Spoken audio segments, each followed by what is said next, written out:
Hi, folks. I mentioned the other day at the end of the third Tetris video, I had mentioned how Tetris would be packed up and sent off to the Zomp server so that everybody could play it if they had ZX installed. So let's take a look real quick at. I just made an update to Erlang, so I do want to package it and put it out because it's a meaningful update. If you recall I think in the first video, I had shown the instruction screen and the about screens, and the game was running and it didn't pause. So I made the instruction screen and the about screens pause the game instead of screwing the player over for having looked at them. So in addition, I had one piece bottom offset that was wrong. The eyepiece, when you rotate it, it rotates around like an invisible axis. So when it comes out flat, it's a 4x4 grid, right? It's on line 3, just one up from the bottom. When it rotates around twice, though, and it's in position 3, 1, 2, 3, it's only offset 1 from the top, not 2. So the bottom was set to 2 spaces down from the top, only 1 space up from the bottom. So if you hard dropped that, it would behave properly if you just pushed it down, the down arrow key. But if you hit spacebar and you hard dropped, the floor calculator, the floor offset was incorrect, so it would be floating one row above it where it should be, which of course is wrong behavior. So I fixed both of those things, and I updated it, and I want to push this up to Zomp. So let's package this and see how that works. Real quick, we'll get a description from ZX, and we see that we're on version 1.0.1. I think it's versions Erlang. So we've got the old kind of hokey test version, we've got the version 1, and we've got the update with a couple of corrections. So now we want to add 1.0.2 to that. So the way that works with ZX is ZX package Erlang. Now note, you have to be, I'm the sysop and the developer of this, so I have all the permissions here, so I can go through all 3 commands very quickly. Normally, the developer, the manager, and the system operator that owns the realm, responsible for everything that finally goes into it, are, they could be 3 different people. I am all 3 positions in one person here, so this goes really, really fast for me. So I'm just going to do package Erlang. That's going to create a code bundle called a ZSP, and it's going to sign it with my key. Now I do submit that package. Now that this is you have to give it the file name, not the repository location, and that's there now. I think I can do pending. Yeah. What was it? ZX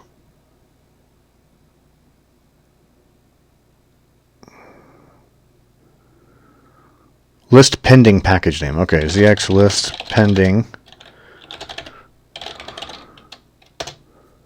Okay, so we have version 1.0.2 is pending a review. Now, since I'm the same person who put it up, I'm not going to review it again, but normally if you are a maintainer, a package maintainer, and you want to review a pending commit, a developer told you, hey, I've got this thing that I want you to review because we should, increase the version or whatever, push a new version. You would do review package ID. So ZX review package ID. Right below that you see approve and reject are possible commands. So you would review it. If you approve it, it advances in the queue. So it goes from pending to being an approved package. And the person who cares about approved packages is the sysop that owns that realm. If we check here, list approved realm and accept ZSP. So as the package maintainer, I'm going to approve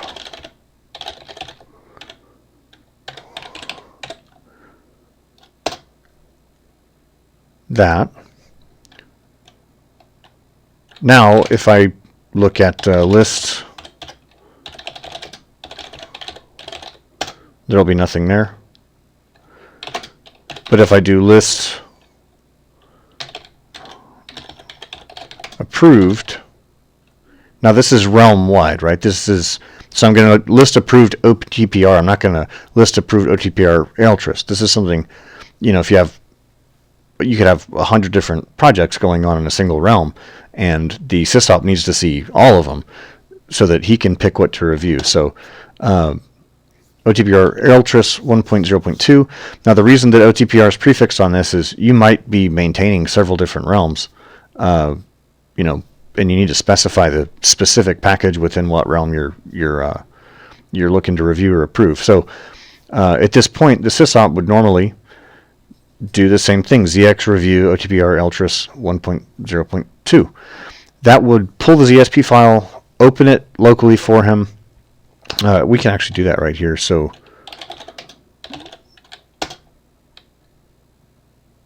I have one. Okay, make dir foo 2. I guess I have a goof project. So in this directory, we don't have anything. We just made it. So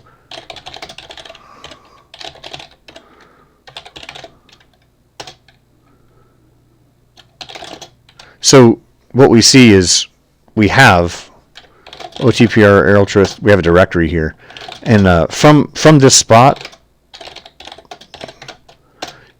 this builds and locally runs the package right there in place for whoever is reviewing it.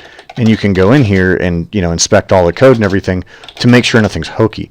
Now, the maintainers can't publish a package to the realm for the public, and a developer can't publish the package to a realm to the public either, because they're not the ones responsible for running the server for that the prime node for that realm. And you don't want these programs could do anything, right? They're arbitrary.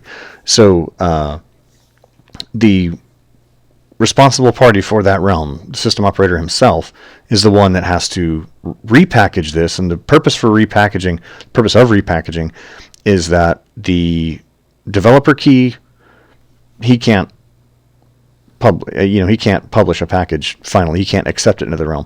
The maintainer cannot accept it into the realm. They can just push it through the approval process up to the sysop.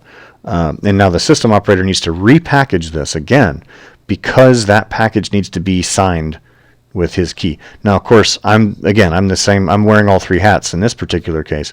So I could just push up the package that we made a moment ago. But normally the way it would go is you're a discrete person with a discrete, directory layout, and you've just opened this for review. We're going to package that, and now I'm going to accept the ZSP. So notice I'm doing accept the ZSP, not accept the package that's already up there, because that package has to get re-signed. So it's review is part of the process anyway. So now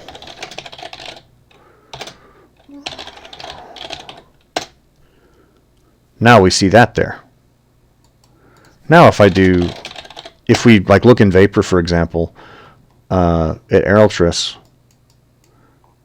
the default is 1.02, but we've got all the previous versions possible also that we can run.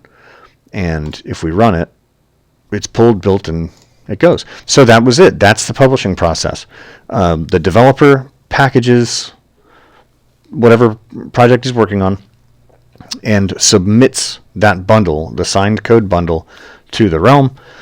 Then a maintainer of that project reviews it, decides to accept that or approve that version or reject that version.